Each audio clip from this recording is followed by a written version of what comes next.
All right, now that we have our registry and our gateway, it's time to start building out our microservices. In this case, we're just going to build one, and we're going to call it our conference microservice. And if you remember back to the explanation of our sample application, our conference service is going to be able to manage speakers, sessions, and ultimately an agenda for our conference. So let's go ahead and get started. We're in our directory here, and we have our gateway and our registry. So I'm going to make a new directory, and I'm going to call it conference. We'll cd into that. And now we're going to run our jhipster generator again. But if you remember last time, we used our gateway type. And in this case, we're going to create our microservice application. So what is the base name of our application? Well, we're going to use conference. Now again, we ran our gateway on port 8080, so our microservice, in this case our conference app, is going to run on 8081. And so what is the default Java package name? Do you want to use a jhipster registry? We've already kind of covered this. Yes, we are using that. We're going to use JWT, SQL, MySQL, H2. And in this case, this is where the Hazelcast distributed cache comes into play. So we are going to want to choose that.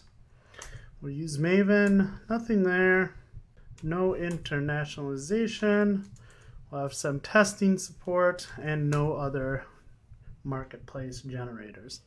So now it's going to go through, and just like any other jhipster application, it's going to generate the application that we need.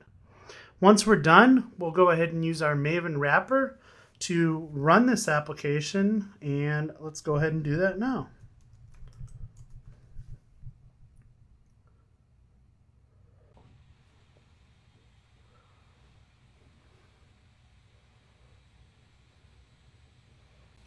All right, now our conference application is running, and you can see it's running on localhost 8081.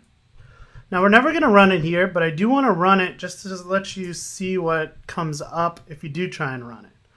So we have this welcome screen, and this application is a microservice which has been generated using jhipster.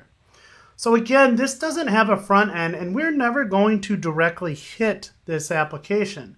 If you remember back to our diagram, everything runs through our gateway. So the browser request is sent, the gateway figures it, displays our front end for us. Our Zulu proxy then figures out which microservice it needs to route requests to. So in this case, when we do start to hit some front end that involves our conference microservice, then it'll route those requests to this.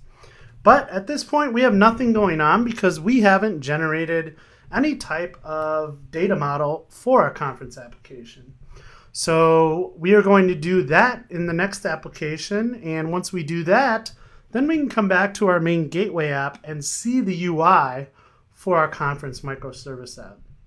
So this was just being able to create our microservice app, and again, let's go ahead and move on to the next lesson where we will create our data model and then import that into both our microservice and our gateway.